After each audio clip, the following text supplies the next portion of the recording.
Muy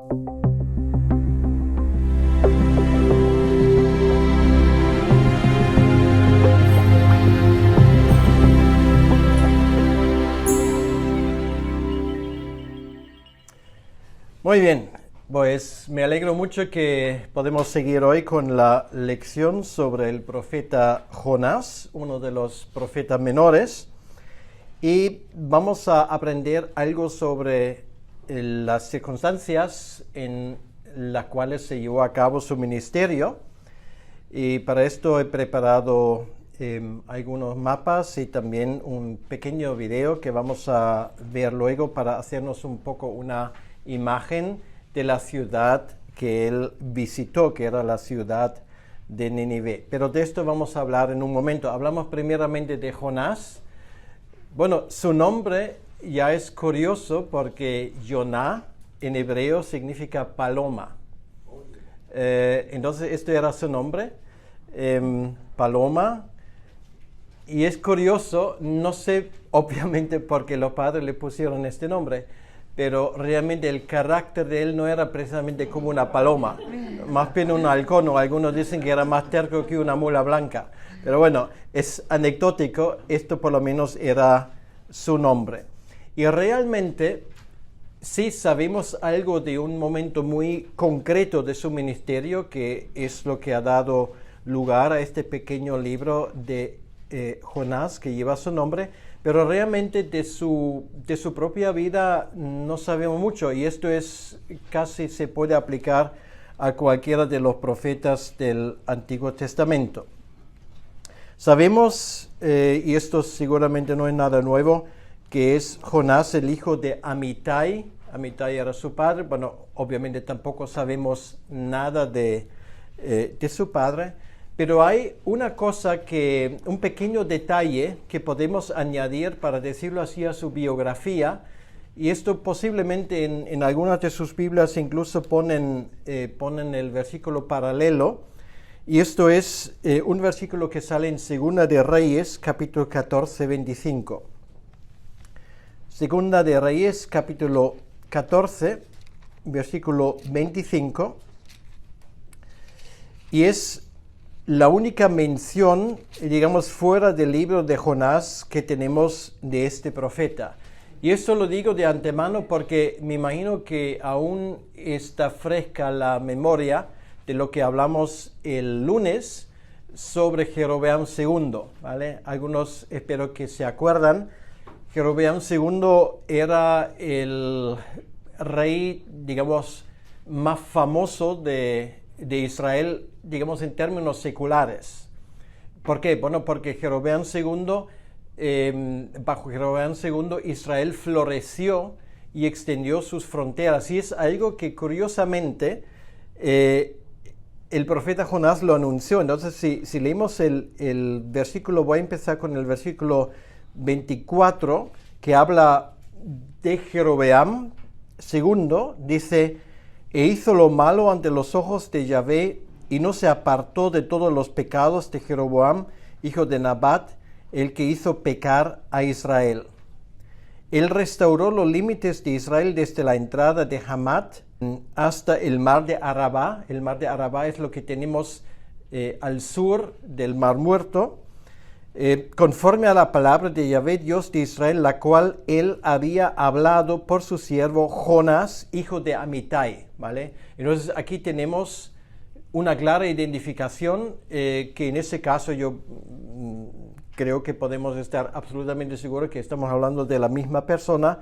Y luego dice profeta que fue de Gat Hefer, ¿vale? Entonces ahí por lo menos sabemos, incluso, no sé si esto cambia mucho la historia, pero es un pueblo también en el norte, en el reino del norte de Israel. O sea, él era de allí.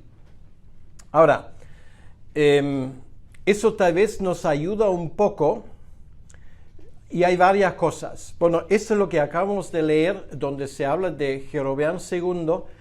En nuestra Biblia, en Segundo de Reyes, pues ocupa, no sé si eran 4 versículos. O sea, realmente es un muy pequeño comentario. Pero si tú hoy hablas con un historiador, y especializada en la historia de Medio Oriente de aquellos tiempos, y le dices, bueno, cuéntame quién era el rey más importante de Israel, te van a decir, era Jeroboam II, ¿vale? Y te puede contar historias de excavaciones de esto, lo que hizo y tal igual. Y esto simplemente lo voy a mencionar muy brevemente como algo anecdótico al margen de lo que estamos haciendo. Obviamente la forma como Dios ve las cosas no es necesariamente la forma como nuestros historiadores lo ven, ¿vale? Entonces, 4 versículos en el libro sagrado, tesis doctorales enteras sobre la vida de Jeroboam II, ¿vale? Entonces vemos que no es lo mismo. Y la otra cosa, nos damos cuenta, mira, si tú ponte en el lugar y vamos a suponer que eres profeta, ¿qué te gustaría más? Decirle a tu rey que va a engrandecer su área de influencia y que todo va muy bien, o sea, desde el Líbano hasta la frontera con Egipto, o ir a Nínive, capital de Asiria, y tener un mensaje de arrepentimiento que muy probablemente te va a costar la vida, ¿vale? O sea, tú escoges. Entonces, bueno, nos damos cuenta, y es una cosa que la pregunta sería, ¿qué fue antes, la historia de Jonás o este episodio? Y esto a ciencia cierta no vamos a poder decirlo. Hay circunstancias que a mí personalmente me llevan a pensar que estos 3 o 4 versículos fue primero cronológicamente y luego vino la historia donde Dios le manda allí a Nínive. Bien, una vez más lo digo muy brevemente, el tiempo donde crece el profeta Jonás es un tiempo de bonanza de su propio país, de Israel. O sea, Israel, aunque tenía malos reyes, y Jeroboam, como acabamos de escuchar, era uno de los peores en cuanto a rebeldía contra Dios. Sin embargo, exteriormente el país iba bien, ¿vale? Económicamente era un periodo de paz, no había problemas evidentes, y esto era lo que caracterizó el tiempo. Entonces, bueno, en esa circunstancia el profeta Jonás aparece en el escenario. Bien, entonces, dicho todo esto, ahora vamos a situarnos en el mapa porque tenemos que conocer un poco otra vez de geografía, donde está la flecha. Esto indica, como pueden ver, a la ciudad de Nínive. Bueno, y aquí esto es un mapa, por eso me ha costado encontrarlo, pero finalmente lo he encontrado. Pueden ver las fronteras actuales, ¿vale? Lo que tenemos ahí, y el nombre de los países actuales en rojo. Bueno, pone en inglés, pero es Irak, Siria, Jordania, Israel, Líbano, Irán, ¿vale? Entonces, esas son las fronteras que conocemos hoy. Y luego, debajo, o sea, en negro, son los nombres antiguos, ¿vale? Y esto, la verdad que no fue fácil encontrarlo, pero esto es que nos ayuda mucho a entender un poco la extensión de ese reino de los asirios. Esto aquí lo pone por encima en color verde, ¿vale? O sea, lo que es color verde, corresponde al imperio asirio y lo han proyectado, sobre la situación, las fronteras actuales, lo entienden, ¿verdad? Bueno, entonces nos damos cuenta que la ciudad de Nínive está en el norte del país que hoy se llama Irak, y de hecho la ciudad de Nínive hoy sigue existiendo, pero tiene otro nombre, y el nombre es Mosul. Tal vez lo han escuchado. Es en la zona, donde ahora están los kurdos, tienen su parte de Irak que es autónomo. Y allí, hasta el día de hoy, hay un sitio donde, según la tradición, fue la tumba del profeta Jonás. Ahora, si aquella parte es histórica o no, esto lo dejamos ahí, ¿vale? Porque no hay forma de saberlo.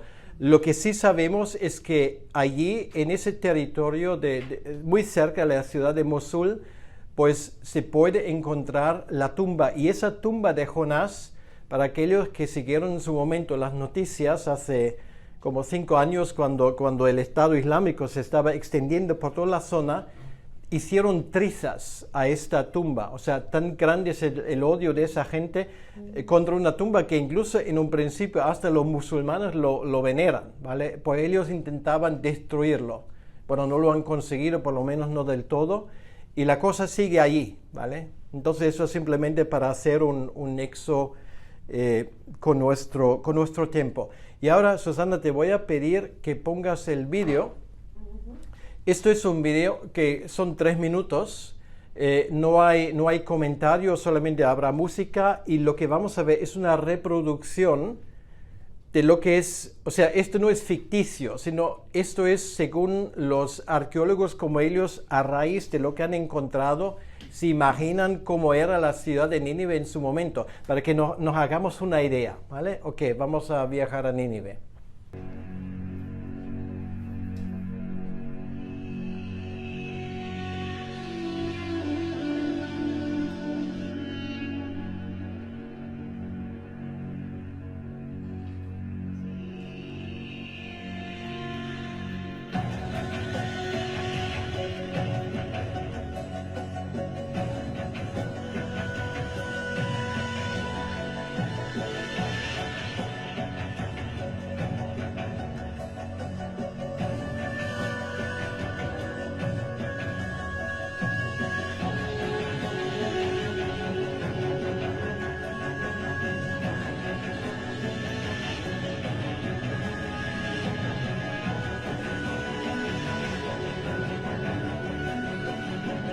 Bueno, cuando ven la extensión de la ciudad, ahora van a entender por qué tardó tanto tiempo para llegar al centro, ¿vale? Era una ciudad inmensa y con el calor que hacía él no podía andar 10 millas al día, ¿vale? O sea...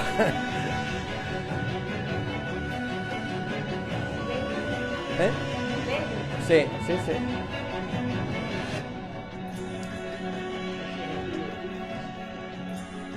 Es el río Tigre, sí.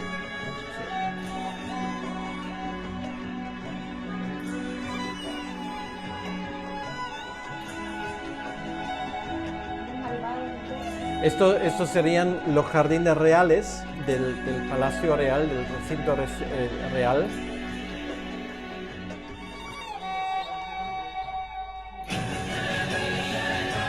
Entonces estamos hablando de la capital de un imperio poderoso y se nota que esto no era un pueblo, o sea, la gente que vivía allí estaba muy orgullosos de su ciudad. Y esto lo que vemos ahí es un zigurat, ¿vale? Esto al estilo de la Torre de Babel, ¿vale? Ellos lo usaron, era un tipo de pirámide y usaron la cúspide para adorar a sus dioses. Esto era la idea.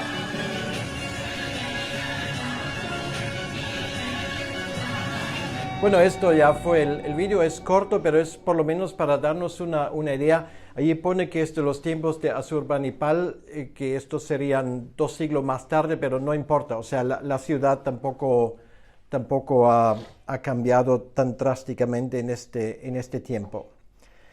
Bien, entonces nos preguntamos aproximadamente de qué época estamos hablando. Y la respuesta es que estamos hablando de un tiempo pues alrededor de la mitad de lo que dijimos ayer, del siglo noveno antes de Cristo, o sea, en el año 840, 850, no podemos estar seguros cuándo exactamente ocurrió, pero esto encajaría bien en la historia. Como estamos hablando del reino de Jeroboam II, como tiempo del ministerio para el profeta Jonás, pues allí, esto sí podemos decir muy claramente, estamos hablando del año 790 al año 740 aproximadamente, y esto era el tiempo de gran bonanza, y se supone que también en ese tiempo pues en algún momento el profeta Jonás pues viajó a Siria. Entonces, algo sobre Asiria quiero decir para que luego también la historia se conozca mejor. Hemos visto esa grandeza. Si hubieses podido viajar a Asiria en forma de, bueno, como turista, seguramente hubieses visto el gran Sigurat de la ciudad, esta pirámide que hemos visto, el centro religioso. Seguramente hubieses visitado el Palacio Real, que era inmenso ya de por sí. Y luego, digamos, la forma tan bonita como está a la orilla del río Tigris, ¿vale? Que es algo que para el ojo es muy bonito para ver. Pero bueno, el otro lado de la historia es que los asirios, aparte de ser un pueblo sofisticado, y esto sí también quiero añadir, los asirios, en un momento vamos a hablar de su forma de imponer su criterio, pero los asirios no eran tontos. O sea, quiere decir, era una de las culturas menos valoradas posiblemente de toda la historia, porque cuando piensas en asirio, pues siempre piensas en su crueldad, de la cual vamos a hablar en un momento, en los malogros, en la forma como subyugaron los otros pueblos. Al mismo tiempo, los asirios eran increíblemente avanzados en cuestiones tecnológicas y también en cuestiones de ciencias. Astronomía, por ejemplo, ellos crearon sistemas de irrigación, etcétera. No voy a entrar en más detalles. O sea, estamos hablando de un pueblo donde, por ejemplo, la escritura era común, incluso para la gente normal y corriente. Era gente muy sofisticada, pero ahora viene la cosa. Era gente que se creían por filosofía el Estado superior a todo el mundo. O sea, cuando ellos conquistaron, ellos no buscaron un pretexto como a veces se hace. O sea, bueno, ahí me han pedido ayuda, por lo tanto voy a invadir lo que hablamos hace 2 días. No, los asirios entraban en tu casa como aquellos que tenían todo el derecho de gobernar el mundo. O sea, ellos no buscaron excusas, un pretexto, pidieron permiso. No. Ellos se presentan y arrasan, ¿vale? Y ahora, normalmente ellos tienen una política, tienen 2 posibilidades. O te rindes, o sea, te hacen la oferta, tranquilamente vamos a venir y esta casa tuya a partir de ahora es nuestra, ¿vale? Sí. Si tú estás de acuerdo, pues a partir de ese momento vas a tener que pagar impuestos, vas a perder tu libertad, vas a trabajar para ellos. La otra opción es, intenta luchar por lo tuyo, y esto era realmente mala idea porque ellos se impusieron, tenían tecnologías superiores de armas y ellos no solían hacer, por regla general, presos. Lo mataron, pero no lo mataron en el acto, ¿vale? Lo mataron lentamente. Entonces hay un catálogo, o sea, de verdad prefiero no entrar en esto, un catálogo muy largo de la forma como mandaron gente al otro barrio, pero a veces durante días. O sea, al final deseabas morir cuanto antes. O sea, estos eran los asirios, ¿vale? Entonces, creo que ahora entendemos porque cuando llegamos a la historia de Jonás, pues ese profeta dijo, Nínive, he escuchado yo Nínive, no yo, ¿vale? Entonces, bueno, la historia, en esto entramos luego un poco más. Pues esto era la idea. Estos asirios, luego de eso hemos hablado, pues finalmente conquistan primero, bueno, todo lo que había alrededor, luego Damasco, luego en el año 722 Samaria, y estaban a punto de conquistar Jerusalén, y la cosa, como nos cuenta en la Biblia, pues al final no fue posible. Gracias. Porque nos dice Heródoto había una plaga en su campamento. La Biblia nos dice que el ángel del Señor los fulminó, ¿vale? Había una revolución palaciega. Finalmente, pues, Sanjerib tenía que volver rápidamente a Nínive para poner orden. Y eso es un poco la historia que hay detrás. Bueno, vamos a hablar un poco del libro mismo. Y esto lo digo simplemente como ustedes han venido con la idea, digamos, de estudiarlo bien. También tengo que decirle, y posiblemente lo han escuchado, que a lo largo de la historia había personas que dijeron, bueno, esa historia no puede ser verdad, ¿vale? Entonces, básicamente hay la idea de que esto es una historia inventada con el fin de enseñarnos algo útil acerca de Dios, ¿vale? Entonces, esto se llama una alegoría, o sea, algo que no es histórico, pero que se sirve de la historia para enseñarte algo que podría ser útil, ¿vale? Luego otros lo entendieron como una parábola, y una parábola ya no es histórica para nada, ¿vale? Una parábola es una comparación. Y luego, bueno, realmente hay unas cuantas variantes más, pero solamente voy a hablar de las tres más importantes. La tercera sería tomarlo como historia.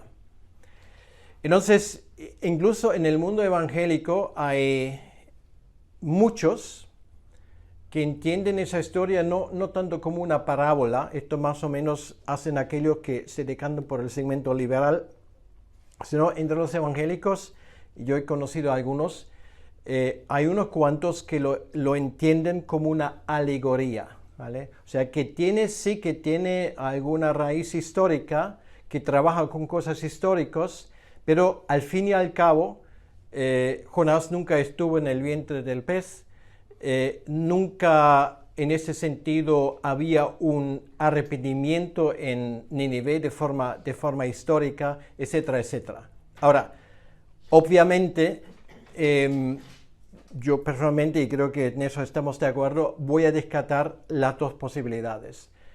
Y voy a descartarlos, bueno, podría encontrar razones históricas, razones arqueológicas, etcétera, etcétera, pero hay razones bíblicas, ¿vale?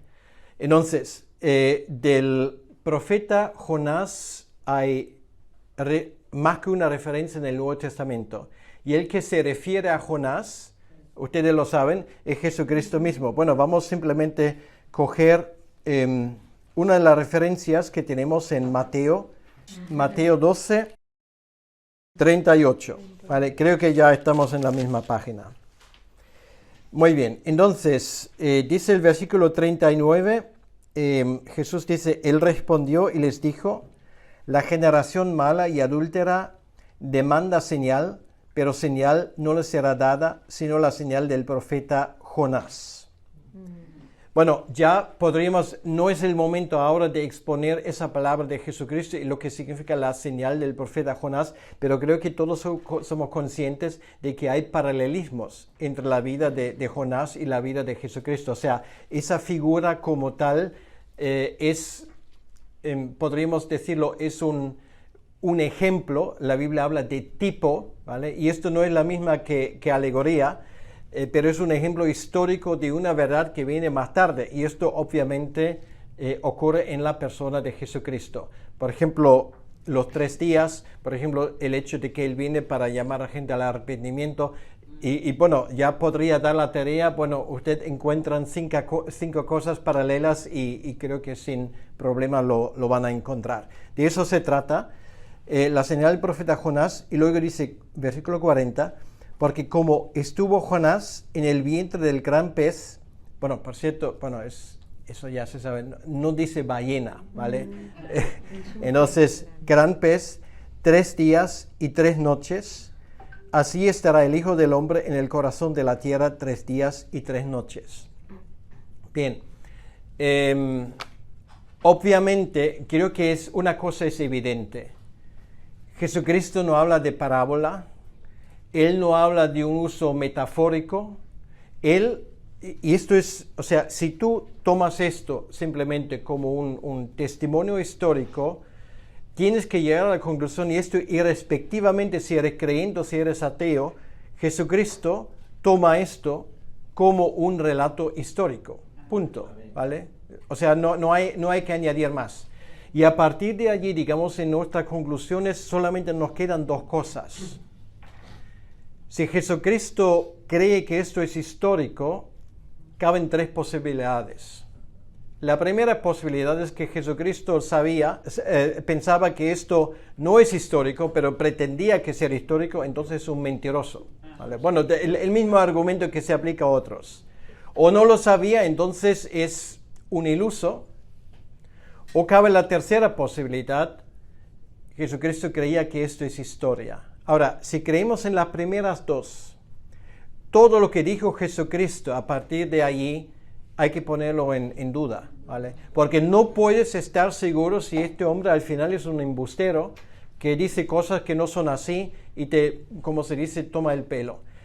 Y esto, bueno, esto no es un argumento complicado, ¿verdad?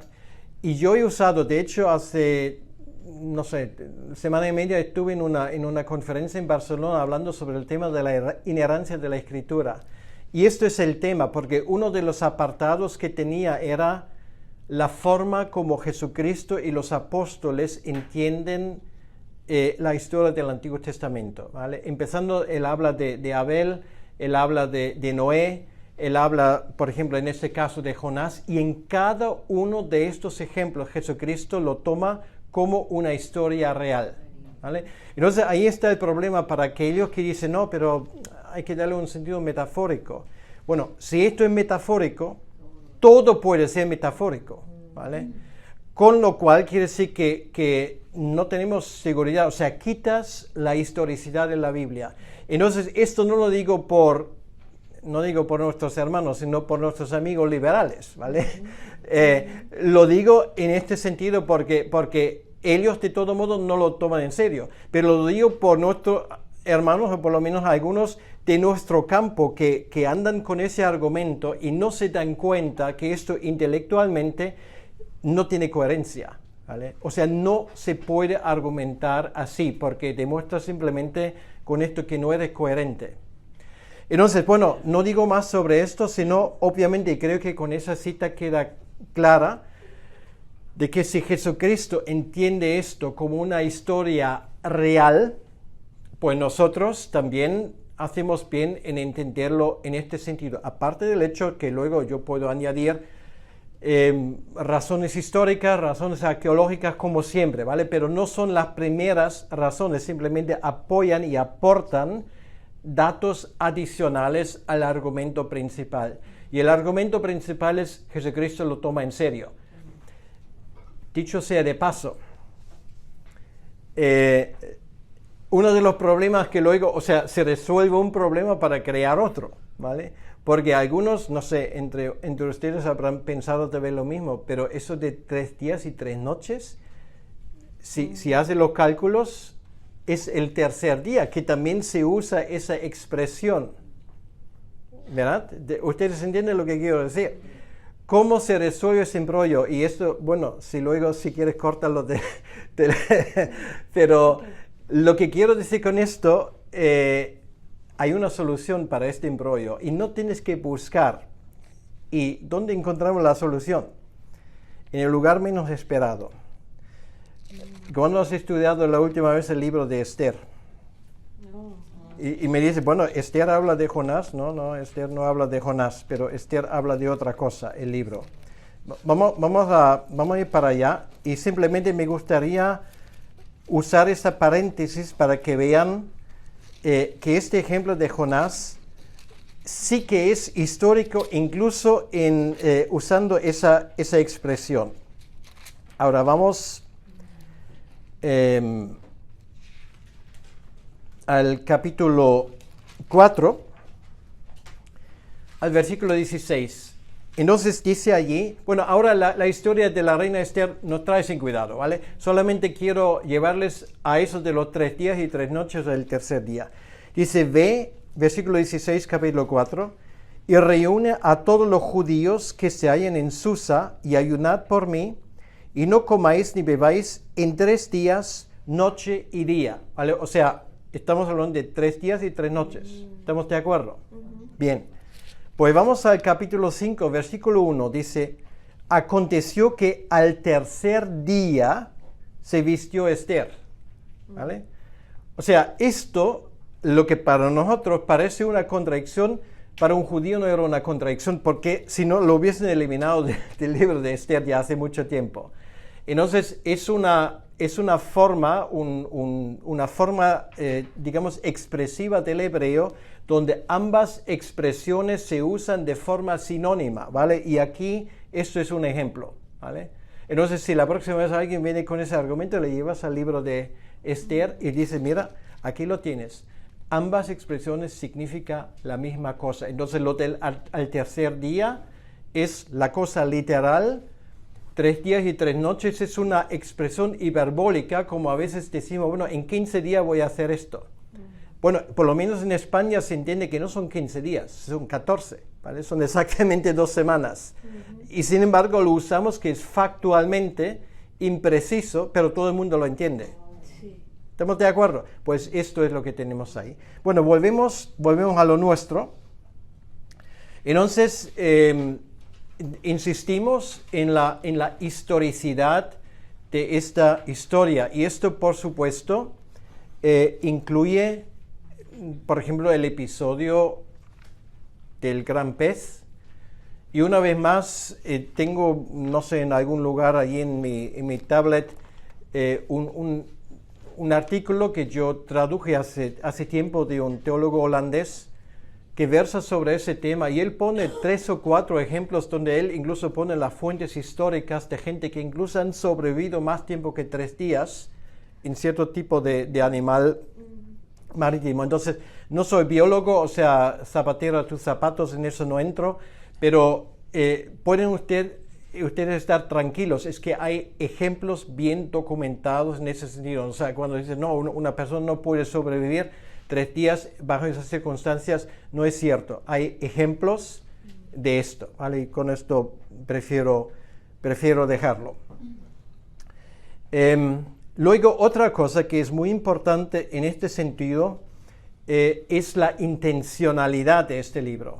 Y la intencionalidad es muy interesante porque no es el único libro del Antiguo Testamento, pero tal vez es el libro más famoso del Antiguo Testamento, donde se nos presenta el amor de Dios ya no solamente hacia el pueblo de Israel estrictamente, sino hacia un pueblo gentil. Y estos gentiles no es nadie menos que los peores que había en aquel entonces. ¿Se entienden? Digamos, el enfoque. O sea, podría haber dicho, bueno, le mando a Egipto o a otro pueblo en la zona, los fenicios, que también eran malos, pero no tan malos, ¿vale? O sea, los manda al pueblo más malo que había en aquel entonces, que eran ellos. Entonces, por cierto, hay muchas cosas que entran ahí en esa historia. No es el único profeta que estaba interesado en los asirios. Hay otro, que en su momento vamos a tratar, que fue luego mandado a proclamar juicio sobre Nínive. Y este juicio fue definitivo. ¿Cuál es el libro? Ustedes lo saben, que es el libro de Nahum. ¿Sí? O sea, Nahum, Nínive, empieza con N, eso ya jamás lo van a olvidar. O sea, quiere decir que pasó lo siguiente.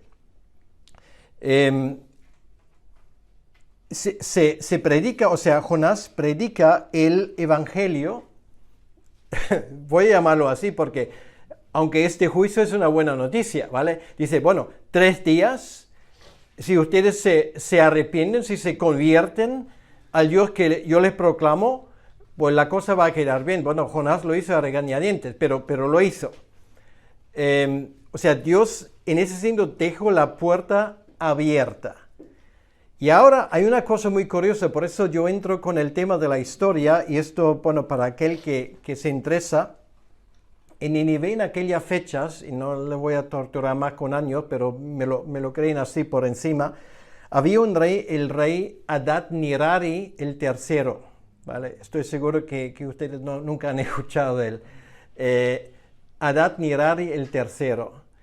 De hecho, hay un artículo en Protestante Digital donde un historiador versa sobre él, sumamente interesante, porque nos cuenta lo siguiente, y él no es el único, hay más fuentes, pero es por lo menos una fuente en español.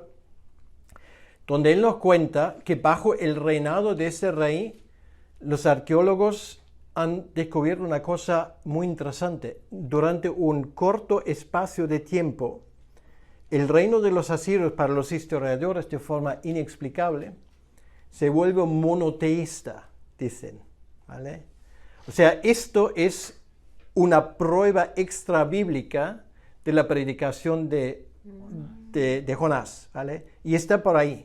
O sea, sabemos cómo se llamaba el rey y sabemos que este rey, bueno, como nos cuentan los historiadores que no son evangélicos necesariamente, lo dicen en sus palabras, ellos, digamos, dejan sus dioses, o sea, ese Sigorat que vivimos, y se vuelven monoteístas, lo cual se adoran solamente a un Dios. Ahora, esto suena, bueno, para alguien que conoce su Biblia, dice, claro, es que hay todo un libro que se dedica a ese tema, ¿vale? Lo que pasa es que los historiadores dicen, no, estos son cuentateadas, ¿vale? Esto no es histórico, porque está en la Biblia. Es todo un documento que apoya lo que un historiador que vale su salario, pues, con dificultades extrae de las piedras y de las escrituras cuneiformes que encuentra, ¿vale? Entonces, esta cosa para que tengan un poco una idea. Y ahora vamos a ver otra cosa. Si puedes cambiarlo sí, para que veamos el Mediterráneo. Bueno, lo tengo en inglés, pero yo creo que nadie aquí va a tener problemas en entender esto, porque a veces el problema es que esas cosas, bueno, podría haberlo tratado, pero no soy muy ducho en esto, pero bueno, es lo mismo. Entonces, es el plan de viaje de Jonás, ¿vale? Entonces nos damos cuenta de una cosa, cuando Dios le da el encargo, aquí está el viaje a Tarsis, ¿vale? ¿Y dónde está Tarsis? En España, ¿vale? Entonces, ahí viene la cosa que es realmente interesante. La historia nos cuenta, si vamos al capítulo 1, de que cuando Dios le habla, el profeta Nínive pues va al banco, saca todos sus ahorros, se compra un billete y va en dirección opuesta, lo más lejano que se puede ir. Bueno, Argentina y América no fue descubierto aún, entonces lo más lejos donde un billete le puede llevar con ciertas garantías es a Tarsis. ¿Y por qué? Bueno, porque en aquel entonces, desde los tiempos del rey Salomón y antes, la navegación en el Mediterráneo se lleva a cabo con naves de Tarsis. Se dice que es, no solamente porque solo iban a Tarsis, sino era el modelo, vamos a decirlo así, era el modelo de nave que eran robustos y rápidos a la vez. Y esto no lo manejaban los judíos. Odiaban el mar, o sea, un judío, sí, bueno, no sé si toman el sol o si habrían tomado el sol, eso tampoco les gustaba, pero un judío, sin buena razón, jamás se mete en un bote, ¿vale? Ni para pescar. Bueno, hay algunos ejemplos, como vemos en el Nuevo Testamento. Entonces, ¿quién manejaba? O sea, estamos hablando de la puerta de Jope, hoy se llama Jafé, o Jaffa, es un suburbio de Tel Aviv en Israel, y si hacemos nuestro viaje veremos que el puerto sigue existiendo hasta el día de hoy, ¿vale? Y esto era el puerto donde zarparon naves fenicios, ¿vale? Eran los fenicios que tenían el monopolio. O sea, las naves de Tarsis eran naves que viajaban, bueno, el texto bíblico luego lo dice, hasta la India, de Eilat, ¿vale? Del sur, o del puerto de Jaffa o Jope hacia España. Y ahora viene lo interesante. También esa ciudad de Tarsis se conoce. Los historiadores le llaman tartesos, ¿vale? Entonces, si buscas en Wikipedia, los tartesos eran los fenicios que poblaron el sur de España. Entonces, de hecho, el nombre de España viene de una raíz fenicia que significa costa de conejos. Esto cuando se lo cuentan los españoles, pues no les agrada mucho. Costa de conejos. Bueno, de ahí viene la palabra España o Hispania, como lo llamaban. Entonces, Tarsis está en la zona que hoy ocupa Andalucía, o sea, Huelva, Cádiz, esto era la zona y hay excavaciones, se han encontrado monedas fenicias, o sea, esto está más que comprobado, ¿vale? O sea, no hay ninguna duda de que el reino de los tartesos eran fenicios, que eran uno de los primeros pobladores de España. Y ahora la cosa no ha terminado. ¿Por qué se fueron para allá? Porque sacaban cobre y otros metales de la tierra. Y si tú viajas hoy, por ejemplo, a la ciudad de Huelva, yo he estado ahí, por eso te lo puedo asegurar que es exactamente lo que le digo, todavía quedan, o sea, eso parece un paisaje lunar con hoyos inmensos. O sea, estamos hablando de cráteres de media milla de diámetro, ¿vale? Donde a lo largo de siglos y de milenios se sacaban metales de la tierra. Allí, por ejemplo, está el famoso Río Tinto, que es rojizo por los metales que lleva. Y ahora viene lo más bonito. Unos 25 kilómetros, o sea, unos 15 millas al norte de la ciudad de Tarsis, de Huelva, hay un pequeño pueblo que se llama Tarsis. ¿Vale? Imagínate, está allí, ¿vale? Se escribe con TH, pero está allí. Y lo más bonito, eso también es un poco de forma anecdótica, en el mercado de este pequeño pueblo, el ayuntamiento de Tarsis pone una plaqueta que esto era el lugar a donde el profeta Jonás quería ir, ¿vale? Mira, esto es entrañable, ¿vale? Entonces, bueno, volvemos a nuestra historia. Esa historia todos la conocemos y bueno, no es una exposición de texto, pero estoy obviamente intentando introducirles a esa historia. Pues él baja allí, paga el pasaje y se van. Entonces, bueno, el resto de la historia la conocemos, no la tengo que explicar.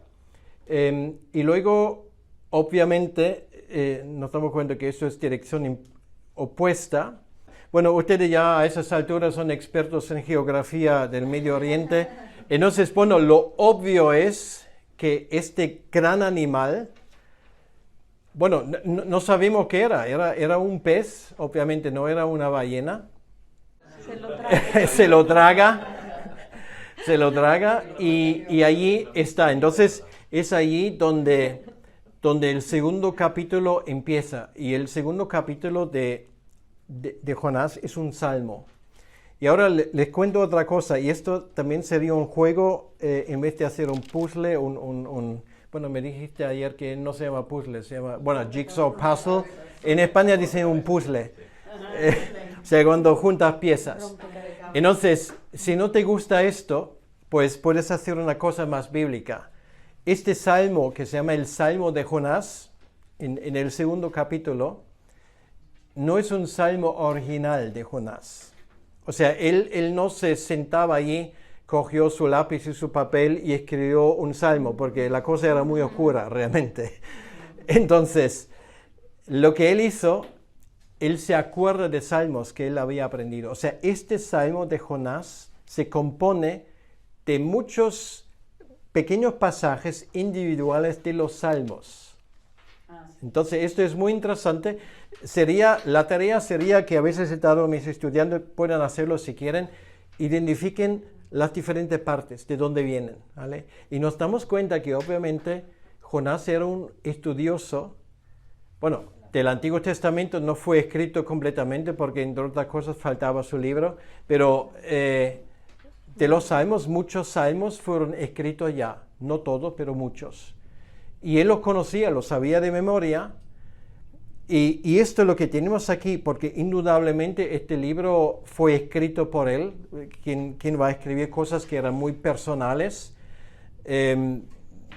Nos imaginamos que en algún momento después se sienta y hace un resumen, ¿no? Y se acuerda, bueno, yo cantaba esto y esto y esto, y lo pone en este salmo. Y luego, eso sí que me gustaría que lo viésemos. Porque es muy interesante, hablando del propósito del libro, este libro tiene unas lecciones teológicas muy importantes, por ejemplo, el amor de Dios hacia los pueblos no judíos. Pero aquí dice, la última frase que él dice, la salvación es de Yahvé. ¿vale? O sea, parece que esto es lo que yo quería escuchar, ¿vale? Porque esto era la lección pendiente. Porque él pensaba la salvación, bueno, en primer lugar es para los judíos exclusivamente. En segundo lugar, la salvación es para aquellos que yo quiero darla. Si a mí no me da la gana de ir a Nínive, pues este pueblo pues se va al garete y no me importa ni un pimiento, ¿vale? Y tenía que aprender, o sea, ese tremendo orgullo que él tenía, y ahora volvemos a lo primero. Fue él que tenía acceso a su rey para decirle: Su Majestad, usted va a triplicar el terreno y el territorio de su país. Bueno, esto sí que da gusto hacerlo, ¿vale? Y esto me imagino que le llenaba, digamos, con cierto aire de superioridad. Y ahora Dios le manda ahí y dice: yo no voy. Y tiene que aprender esa lección. La salvación es de Yahvé, ¿vale? No es tuyo, no, tú no lo administras, yo soy Dios, ¿vale? Y cuando él aprende esa lección, entonces dice: y mandó Yahvé al pez y vomitó a Jonás en tierra, ¿vale? Entonces, y allí viene la historia, porque uno dice, bueno, entonces, algunos piensan que el pez se fue, bueno, alrededor de toda África, del Cabo de Sudáfrica, y luego por el Índico, por el Golfo Pérsico, y luego le vomitó por ahí, y luego subió. Bueno, a veces uno se pregunta, ¿y la gente de dónde saca estas cosas? ¿Vale? Y luego dice: no, es que no hay pez que pueda hacer esto. Claro, si tú ya te haces un lío de entrada y trabajas con esas suposiciones, hay muchas cosas que no van a funcionar, ¿vale? O sea, ¿qué ocurre? O sea, muy lejos no habrá ido, ¿vale? Porque en esa zona, lo sabemos del Nuevo Testamento, pues unos 700 y pico años después, habría un apóstol que también naufraga, solamente que no vino pez. Entonces, el pez le habrá devuelto tranquilamente hacia la costa, o sea, es timing divino, ¿vale? Y cuando se acerca es cuando ha aprendido la lección, porque han pasado 3 días o el tercer día, y ahora, bueno, en alguna zona de la costa, vete tú a saber dónde, pues el hombre sale y ve la luz. Y bueno, ya me imagino que Dios le habrá dado un par de días para recuperarse del susto. O sea, hay que ponerse en ese lugar, porque esto cansa, ¿vale? O sea, esto no es como un viaje de crucero. O sea, ahí está en la costa y luego emprende camino. Y bueno, esto se puede ver, bueno, le habrá costado, o sea, subir para conectar con el valle del Éufrates, luego pasar al valle del Tigris para llegar a la ciudad. Estamos hablando de la capital del imperio, ¿vale? Por lo tanto, hay caminos. O sea, no tiene que cruzar ningún desierto ni nada por el estilo. Y allí llega. Y es donde ya vemos en el tercer capítulo, pues algunas de esas cosas que ya hemos visto. O sea, la frase más tremenda es realmente un profeta sui generis. O sea, podríamos ponerlo el profeta que no quiso serlo, por lo menos no en esa área. O sea, él, lo tengo que decir, suelta el rollo porque no hace ni pizca de gracia, ¿vale? Y me imagino lo hace además con una cara triste porque tiene que pensar que estos ninivitas no me lo van a agradecer, ¿vale? O sea, lo más probable es que los próximos 7 días voy a pasar muriéndome, ¿vale? Entonces, sin embargo, dicen: como la salvación es del Señor, versículo 5, y los hombres de Nínive creyeron a Dios. O sea, lo habrán hecho porque su retórica era tan brillante. Bueno, tal vez soy yo, pero le veo a Jonás con cara de 7 días de lluvia, dando el mensaje, y él no cree lo que está pasando. O sea, la gente se postra en el suelo, porque esto era la forma de mostrarlo, pone ceniza sobre sus cabezas y dice: no me lo creo, no me lo creo. Y de repente la cosa llega al rey y el rey proclama un ayuno. Dice, bueno, aquí hay que dar marcha atrás. O sea, esto, yo no sé, yo lo comparo. Imagínate que esta noche Dios te manda un ángel y te dice, bueno, vas a ir a Pyongyang para proclamar en Corea del Norte que Jesús ama a los coreanos y particularmente al gran presidente. Yo creo que cuando despiertas por la mañana, pues estás sudando la gota gorda. Y dices, bueno, aquello fue una equivocación. Bueno, entonces te pones en marcha, llegas ahí y te pones delante, estoy contextualizándolo, te pones delante del palacio y en vez de poner flores a toda la dinastía, pues dice, escuchadme, coreanos. Se han equivocado. Estos están más muertos que el muro de hormigón que está detrás, ¿vale? No son dioses. Y vuestro gran líder es un embustero. Y ahora la única cosa que pueden hacer es volver atrás, pedir perdón a Dios por lo que han hecho. Sí, wow. Esto es exactamente, o sea, y luego te das cuenta que efectivamente sale, no sé cómo se llama, Kim Il, no sé qué, de su palacio y se postra y se convierte, o sea, algo por el estilo habrá pasado ahí, ¿vale? ¿Por qué? Porque la salvación es del Señor, ¿ok? Entonces, un despertar generalizado, dice versículo 10, y vio Dios que lo que hicieron, que se convirtieron de su mal camino y se arrepintió del mal que había dicho que les haría y no lo hizo, ¿ok? Bueno, ya no creo que hace falta, podemos explicar eso, se arrepintió. Bueno, a Dios no tiene que enseñar nada, Él sabe todas las cosas. Es la forma como nosotros lo vemos, esto ustedes seguramente lo han escuchado muchas veces, un antropomorfismo, quiere decir que la Biblia a veces habla en nuestro lenguaje para que simplemente la cosa lo entendamos bien. Ahora, ¿tú piensas que ahora Jonás se ha convertido en una estrella pop? Pero el hombre aún no estaba contento. O sea, él ve esto, dice, yo esperaba que Dios deja caer azufre, fuego y todo tipo de cosas para aniquilar esa ciudad y ahora esto. Y está así. Dice, y Jonás se apesadumbró en extremo y se enojó. Y oró a Yahvé, versículo 4, versículo 2, capítulo 4, y dijo, ahora, oh Yahvé, ¿no es esto lo que yo decía estando aún en mi tierra? Por eso me apresuré a huir a Tarsis, porque sabía que tú eres Dios clemente y piadoso.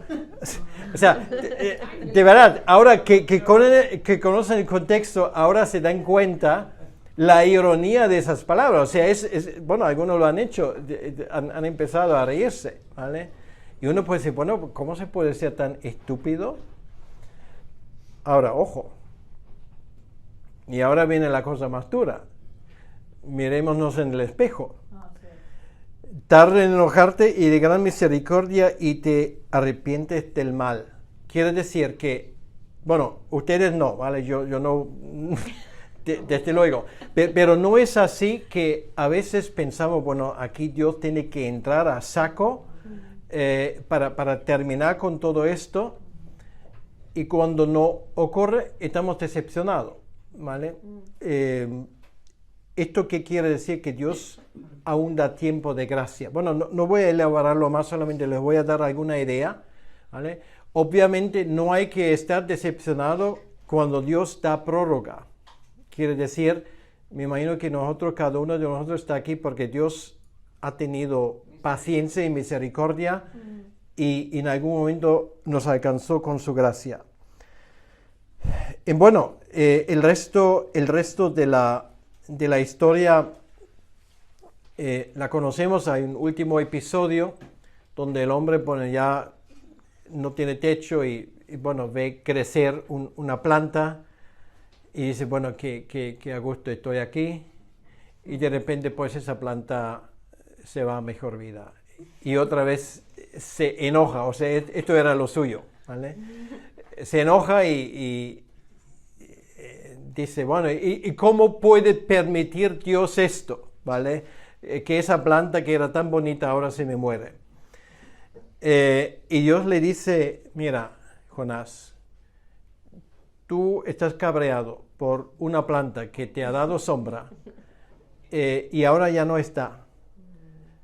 ¿Qué te parece? En esa ciudad, aquí dice, hay 120,000 personas que no saben discernir entre su mano derecha y su mano izquierda. Bueno, algunos dicen porque son niños. Bueno, yo diría que son como niños. Quiere decir que viven fuera de la realidad. ¿Y cuál es la realidad? Que solamente hay un Dios y solamente hay un camino de salvación. O sea, ¿tú estás preocupado por esto lo que te pasa? Por una planta y no se te ha ocurrido que esa gente, bueno, lo voy a decir con mis palabras, se va al infierno. Entonces, esto tengo entendido que es el único libro de los 66 de la Biblia que termina con una pregunta. O sea, es como una obra de teatro, como al final hay una pregunta que queda y hay como un mutis absoluto. Porque claro, a ver quién es el guapo que nunca se ha enojado por, bueno, lo que luego nos hemos dado cuenta que era una pequeñez, ¿vale? Porque el vecino hizo demasiado ruido, porque alguien cruzó por mi césped, o porque esto y el otro, y somos capaces, de verdad, de ponernos bravos por pequeñeces, ¿vale? Ustedes tal vez no, pero yo sí. Entonces, cuando realmente nuestra preocupación y nuestra pasión no deberían poner en esas cosas, sino por el hecho de que yo no sé cuánta gente vive en Miami, pero hay muchos que no conocen a Dios, ¿vale? Que no tienen ni idea. Son como niños, no saben diferenciar ni entre la izquierda y la derecha, y no hablo políticamente, pero o sea, viven en Disneylandia, simplemente, también espiritualmente. ¿Vale? O sea, esto debería ser nuestra preocupación, ¿vale? Estamos hablando de un alma eterno y esto convierte ese libro en un libro excepcional realmente.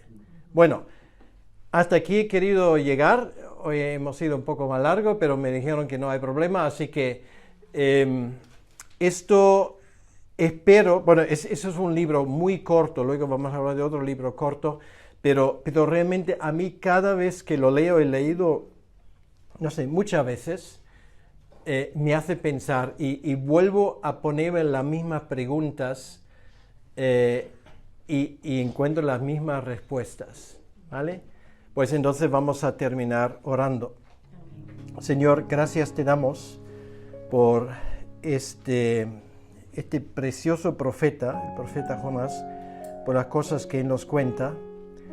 Y las lecciones que podemos aprender. Te pedimos, Señor, que tú bendigas esta palabra en nosotros, que lo dicho en esta mañana nos sirva para entender un poco mejor este libro y sobre todo vivir sus enseñanzas. En tu nombre, Señor, te lo pedimos. Amén. Amén.